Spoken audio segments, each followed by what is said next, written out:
You're watching Thai PBS English News Service, and I'm Subhajan Glinsuwan. The dismissal of Piasawat Amaranan from the presidency of Thai Airways International remains a red-hot issue. In the latest development, the Thai Airways Union is demanding that the board of directors issue an explanation for his removal.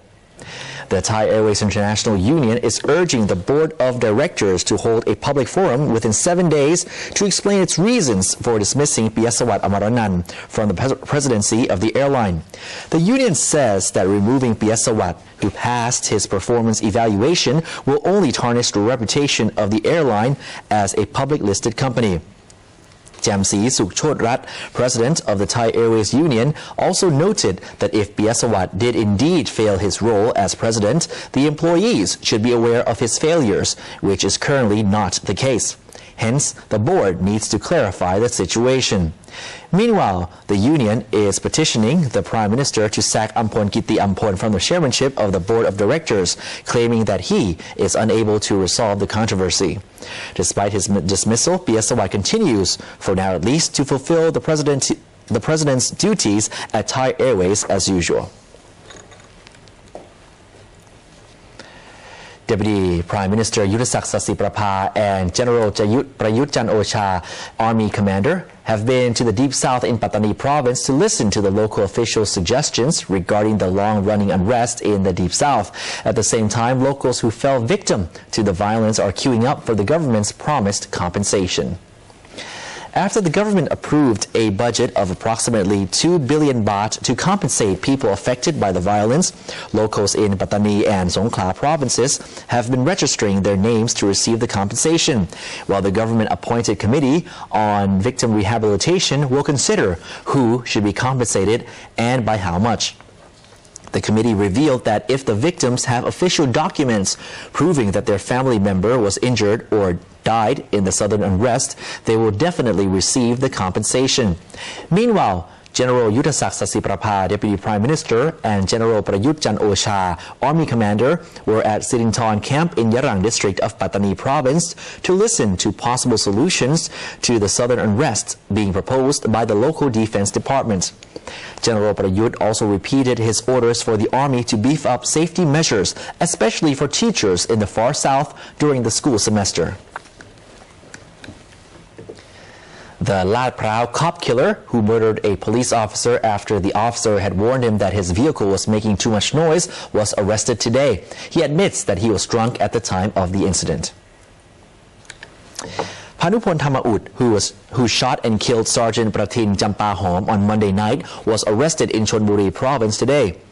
Panupon was brought back to the crime scene, where he told the press that following a warning from the officer that his vehicle was making too much noise, he fired 2 shots into the sky, not knowing that Sergeant Pratin was a Chok Chai police officer based in the La Prao area.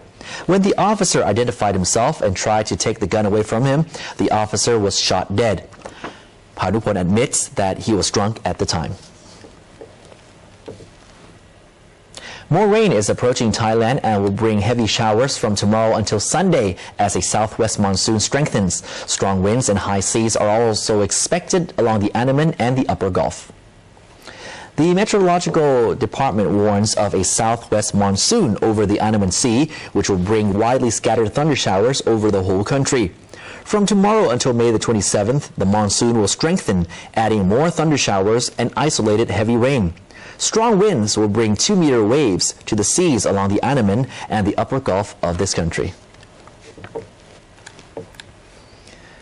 The Energy Ministry affirmed that energy prices are not the cause of rising commodity prices, as fuel makes up only a small percentage of production costs. In fact, the ministry noted that energy prices are on a downturn as the world oil prices have begun to decline.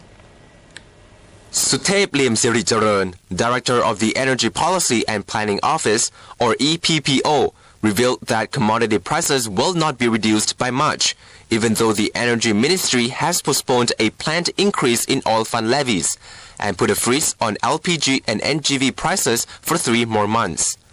This is because the main fuel used for transportation, hence a significant contributor to production costs, is diesel, the price of which was not greatly affected by the government's energy policy. Additionally, according to the Commerce Ministry, fuel accounts for merely 0.6% of commodities cost structure. The EPPO director also commented that both public and private oil traders have cooperated to ensure that the market energy prices stay at an appropriate level. As the world oil prices face a declining trend and the tense situation over Western sanctions on Iranian oil imports improves, domestic fuel prices have been on a downward trend over the past 2 weeks. The price of diesel, for example, has dropped below 30 baht per litre and is now selling at 29 baht 83 satang.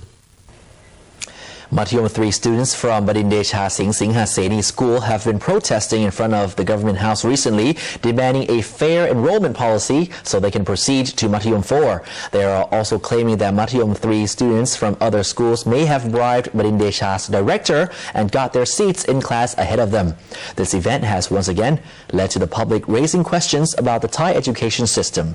However, the Office of the Basic Education Commission says that the parents and students must respect the enrollment process. Here's more from Karn Raktham. Controversy has been raging this week after junior high school students from Badindecha staged a hunger strike outside Government House because they were prevented from studying further at their current school. The students alleged that the school intends to reserve their seats for new students whose parents contribute a large amount of money to the school, if not directly to the director.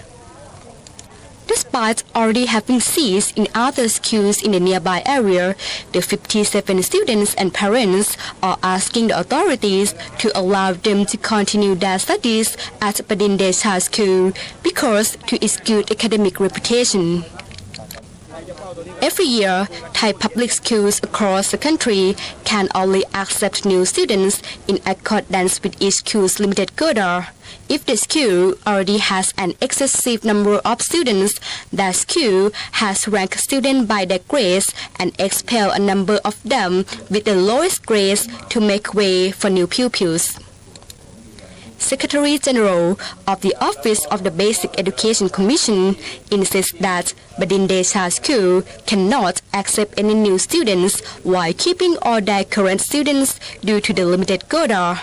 However, he did undertake to set up a committee to investigate the ethics of Badindecha School's enrollment policy, and the outcome will be made public on Monday. But we would like to request everyone, including the parents, to cooperate in solving this problem. Because without cooperation from the parents, we will not be able to overcome this obstacle. Meanwhile, Sutisak Phongkasem, director of Thepsarin School, another popular high school, commented that if the enrollment policy of the school is done ethically, this problem would not arise. The fact that it has arisen might indicate that schools in Thailand still vary widely in their quality of education. The Education Minister says that he will launch the new chain of high-quality schools across the country in an attempt to increase the quality of education while reducing the level of bribery required to gain access to popular schools. It remains to be seen whether setting up new schools under the brand name of existing top-class schools in order to benefit from their hard-earned reputations would really solve Thai education problems in the long term. Karn Raktham, ThaiPBS. Thank you, Kun Karn. Starting tomorrow, Thailand is hosting the ThaiFex and Organic and Natural Expo, one of ASEAN's largest conventions for the food industry. And earlier, our Dr. Rungtip Chotnapalai talked to Piramon Jaran Pao, Deputy Permanent Secretary at the Commerce Ministry, and Niwat Suthi Michaikun, Deputy Permanent Secretary at the Ministry of Agriculture, regarding the marketing strategy and production of organic food and products. So what is the opportunity for Thailand in terms of bio-organic products? In terms of market? Yes. Yes. The Ministry of Commerce, we target the markets 90% for the local market and about 10% for export.